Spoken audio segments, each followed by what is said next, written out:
Picture a farm in the Deep South, sometime in the early 1900s, before anybody had ever heard the word DEET. The sun is going down. The air is thick with mosquitoes. A farmer walks over to a wild, scraggly bush growing along his fence line, the kind of plant most people would call a weed. He doesn't spray anything. He doesn't mix anything in a bottle.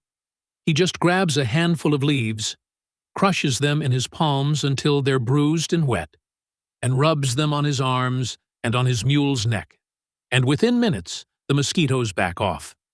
He didn't know it, but he was using something that, decades later, the U.S. government would spend years and a small fortune trying to recreate in a lab, testing over 40,000 different chemicals to find a synthetic version of what was already growing wild in his hedge.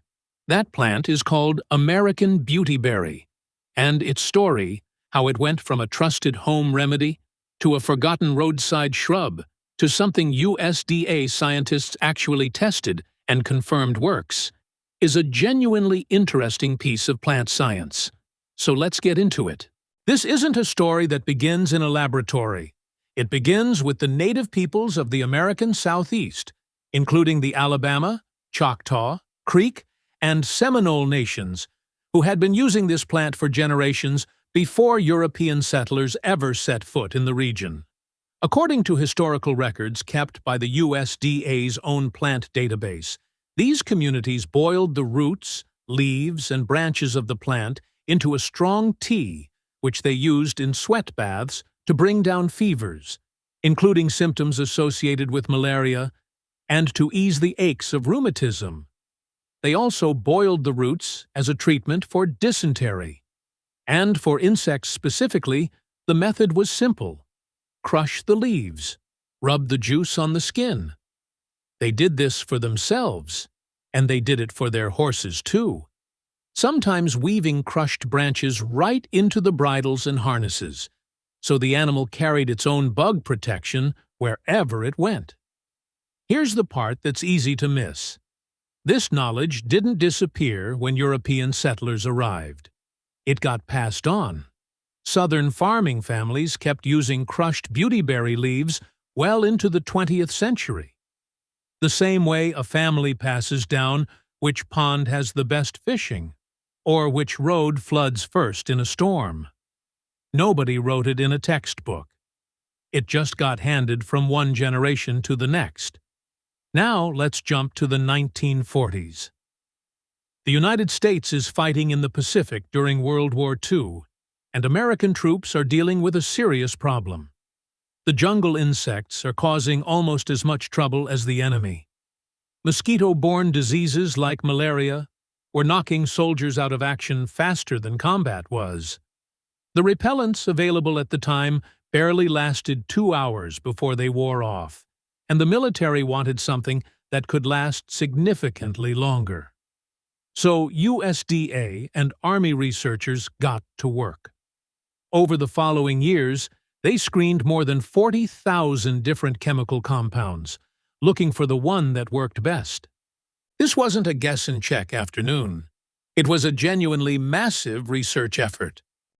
In 1946, a USDA chemist named Samuel Gertler patented the compound that came out on top, N,N-diethylmetatoluamide. You know it today as DEET. The Army used it first, and in 1957, DEET was cleared for the general public. It's been the industry standard ever since, and it genuinely works well. It's still one of the most effective repellents on the market today. But here's the thing worth sitting with.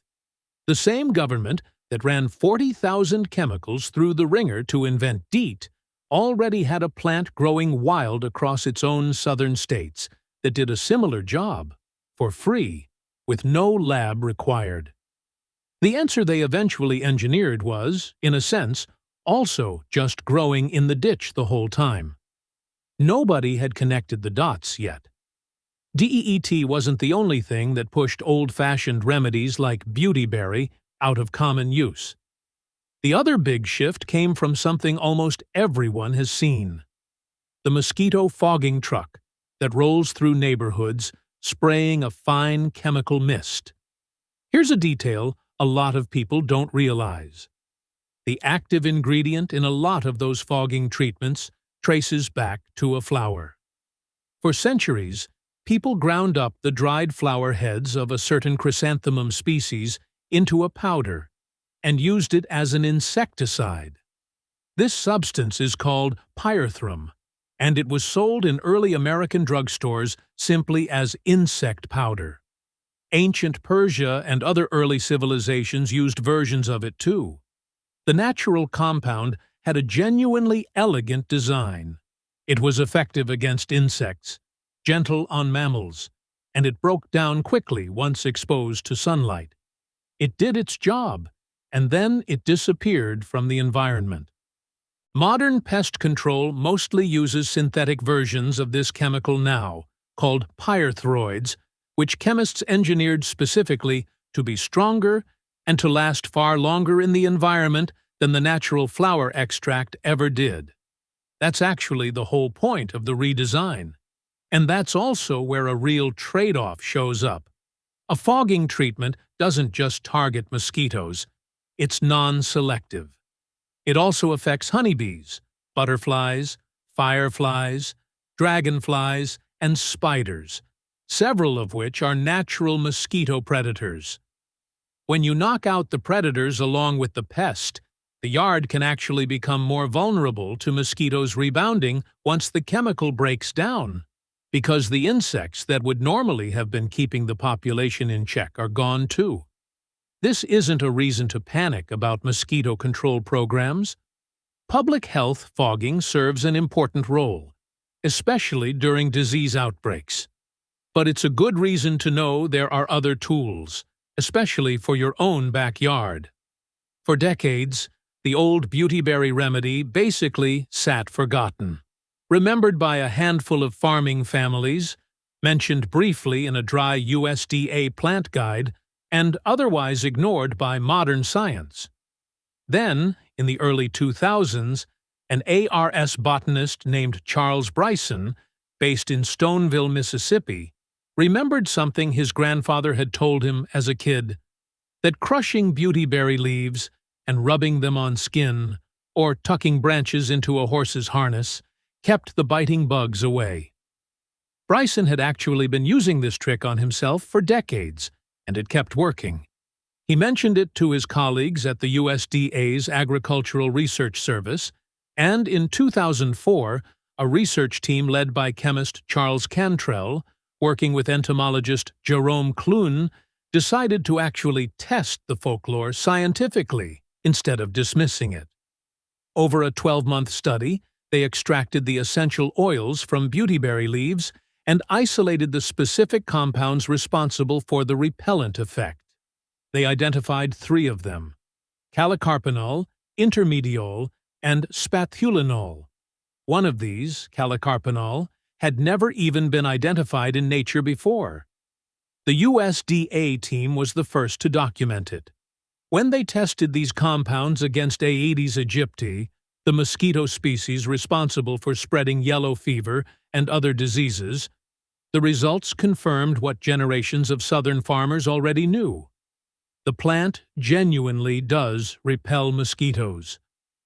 Follow-up research also found that the compounds showed activity against ticks, including the species that carries Lyme disease, and against imported fire ants.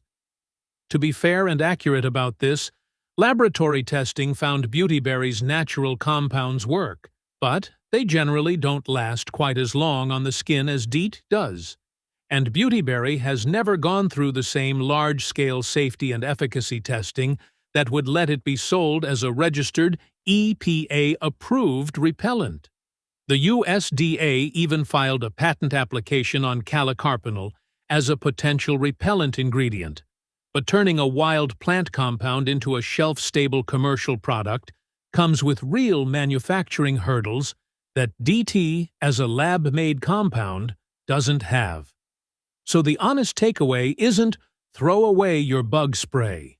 It's this: a plant that southern farming families and indigenous communities trusted for generations turned out, when scientists finally checked to have real, measurable insect-repelling chemistry behind it. That's a pretty remarkable vindication of folk knowledge that had been dismissed for a long time. Here's where this gets practical. American Beautyberry, scientific name Callicarpa americana, grows wild from around Maryland, down through Florida, and west into Texas. And it's widely available at plant nurseries if you want to add it to your own garden.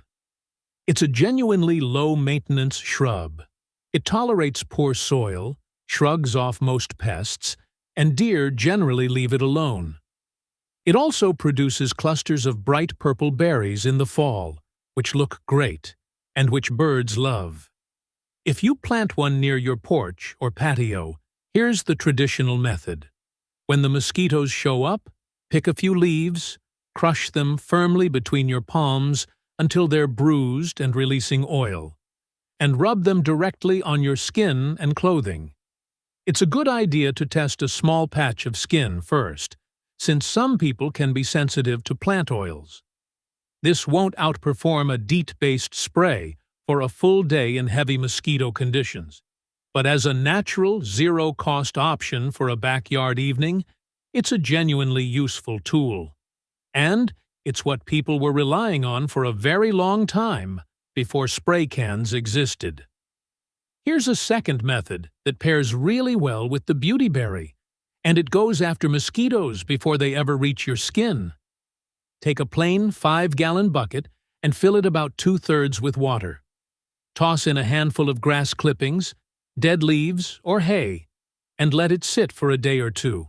As that plant material starts to break down, it releases carbon dioxide and organic compounds that mimic exactly the kind of stagnant water female mosquitoes look for to lay their eggs.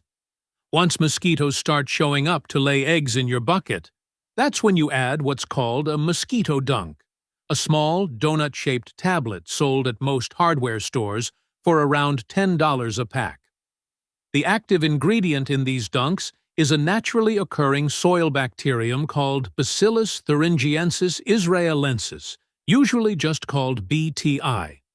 It was discovered in 1976 in a stagnant pond in Israel's Negev desert by a researcher named Joel Margalit, who noticed mosquito larvae dying off in the water and traced it back to this specific bacterial strain.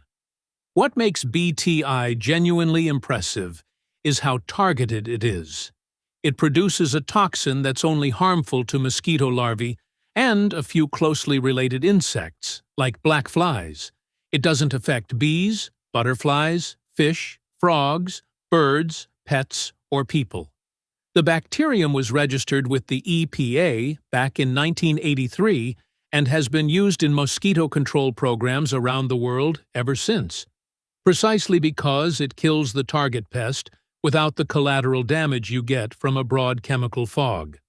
One dunk typically lasts about 30 days. Cover the bucket with a fine wire mesh so pets and small animals can't fall in, and place it somewhere shaded, out of reach of kids. What happens next is almost poetic.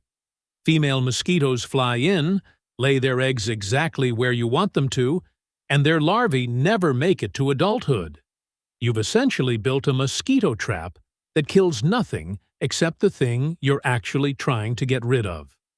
So here's where this all lands.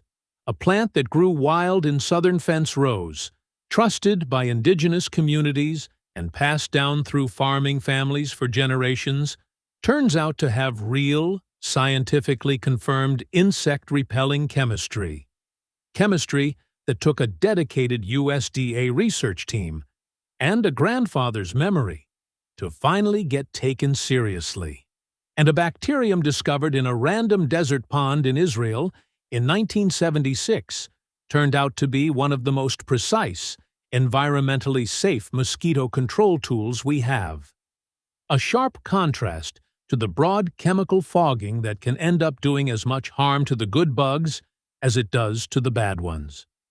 None of this means you need to throw out your DEET spray. DEET earned its reputation because it works, and for high-risk situations it's still the most reliable option.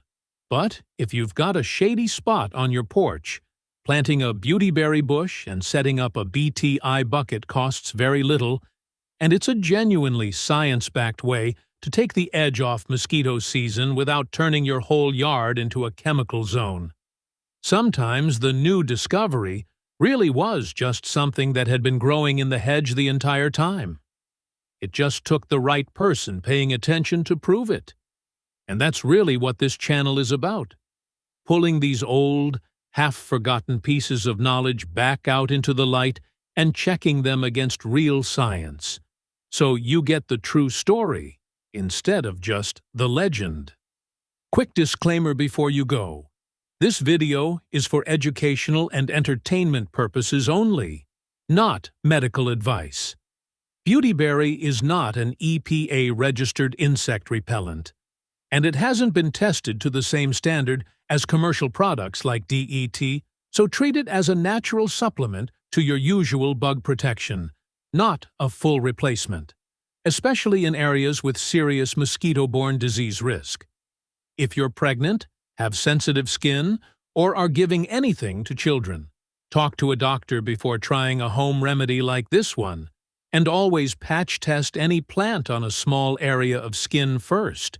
If this is the kind of story you want more of, this is exactly what Eden Vault is for.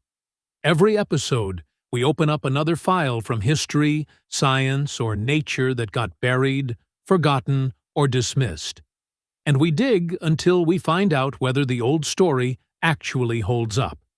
So hit subscribe and turn on notifications so the next vault doesn't pass you by. Drop a comment and let me know if you've ever tried Beautyberry yourself. And if this one taught you something, give it a like so it reaches more people who'd want to know this too. I'll see you in the next one.